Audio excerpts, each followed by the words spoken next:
Hello বন্ধুরা, আরও একটি নতুন ইন্টারেস্টিং ভিডিও নিয়ে চলে এলাম। আমি শিলা, বয়স 25। আমি একজন বিধবা। আমি আর আমার স্বামী প্রেম করে বিয়ে করেছিলাম। পরিবারের কেউই আমাদের সম্পর্ক মেনে নেয়নি, তাই স্বামীর কর্মস্থল কলকাতায় আমরা ভাড়া বাড়িতে আলাদা করে থাকতে শুরু করি। শুরু থেকেই লক্ষ্য করতাম বাড়িওয়ালার চোখে আমার দিকে এক ধরনের কুদৃষ্টি আছে। অনেক সময় অকারণেই অস্বস্তি হতো, কখনো কখনো জানলার আড়ালে কারো উপস্থিতি টের পেতাম।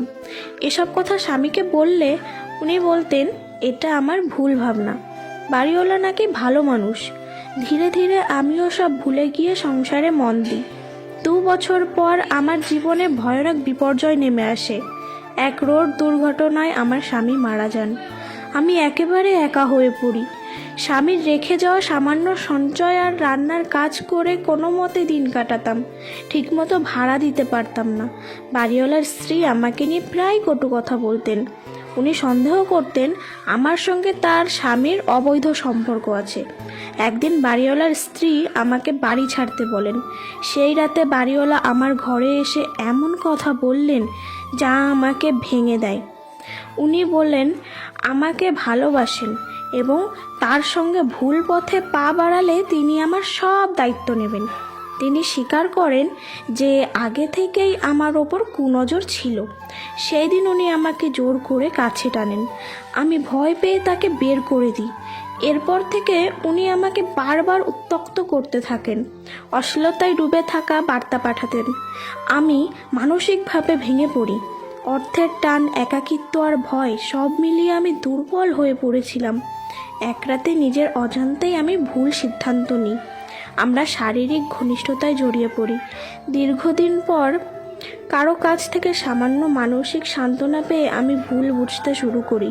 উনি আমাকে নানা প্রতিশ্রুতি দেন, বিয়ে করবেন, এমনকি বাড়ি আমার নামে করবেন বলেও আশ্বাস দেন। আমি বিশ্বাস করি, কিন্তু সময়ের সঙ্গে সঙ্গে উনি বদলে যান। শুধু নিজের সুবিধার জন্য আমার কাছে আসতেন। যখন আমি প্রতিশ্রুতির কথা মনে করে দিই, তখন উনি স্পষ্ট করে বলেন সবই ছিল আমাকে সুযোগ নেওয়ার জন্য। আমার প্রতি কোনো অনুভূতি নেই। তিনি তার স্ত্রীকেই ভালোবাসেন। সেদিন আমি বুঝে যাই আমার ভয়ানক ভুল। আমি চুপচাপ সেই বাড়ি ছেড়ে চলে আসি এবং এখন একটি আশ্রমে আশ্রয় নিয়েছি।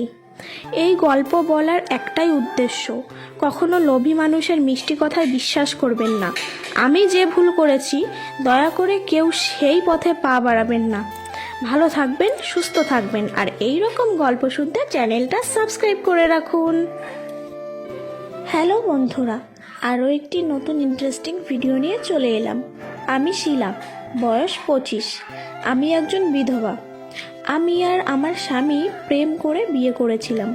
পরিবারের কেউই আমাদের সম্পর্ক মেনে নেয়নি, তাই স্বামীর কর্মস্থল কলকাতায় আমরা ভাড়া বাড়িতে আলাদা করে থাকতে শুরু করি। শুরু থেকেই লক্ষ্য করতাম বাড়িওয়ালার চোখে আমার দিকে এক ধরনের কুদৃষ্টি আছে। অনেক সময় অকারণেই অস্বস্তি হতো, কখনো কখনো জানলার আড়ালে কারো উপস্থিতি টের পেতাম। এসব কথা স্বামীকে বললে উনি বলতেন এটা আমার ভুল ভাবনা, বাড়িওয়ালা নাকি ভালো মানুষ। ধীরে ধীরে আমিও সব ভুলে গিয়ে সংসারে মন দিই। 2 বছর পর আমার জীবনে ভয়ানক বিপর্যয় নেমে আসে। এক রোড দুর্ঘটনায় আমার স্বামী মারা যান।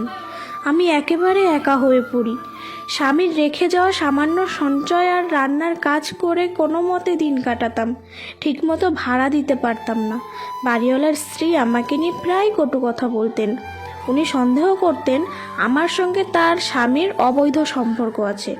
একদিন বাড়িওয়ালার স্ত্রী আমাকে বাড়ি ছাড়তে বলেন। সেই রাতে বাড়িওয়ালা আমার ঘরে এসে এমন কথা বললেন যা আমাকে ভেঙে দেয়। উনি বললেন আমাকে ভালোবাসেন এবং তার সঙ্গে ভুল পথে পা বাড়ালে তিনি আমার সব দায়িত্ব নেবেন। তিনি স্বীকার করেন যে আগে থেকেই আমার ওপর কুনজর ছিল। সেই দিন উনি আমাকে জোর করে কাছে টানেন। আমি ভয় পেয়ে তাকে বের করে দিই। এরপর থেকে উনি আমাকে বারবার উত্ত্যক্ত করতে থাকেন। অশ্লীলতায় ডুবে থাকা বার্তা পাঠাতেন। আমি মানসিকভাবে ভেঙে পড়ি। অর্থের টান, একাকিত্ব আর ভয় সব মিলিয়ে আমি দুর্বল হয়ে পড়েছিলাম। এক রাতে নিজের অজান্তেই আমি ভুল সিদ্ধান্ত নিই।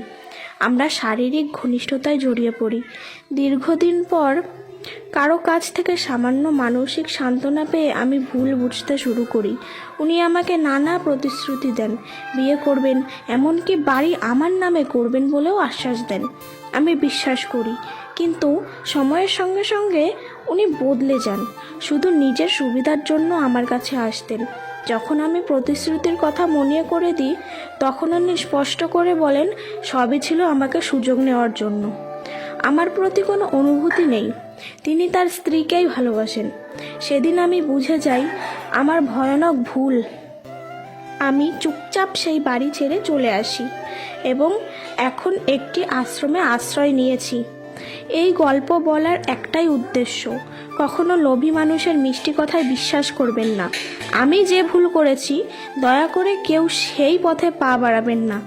ভালো থাকবেন, সুস্থ থাকবেন, আর এই রকম গল্প শুনতে চ্যানেলটা সাবস্ক্রাইব করে রাখুন।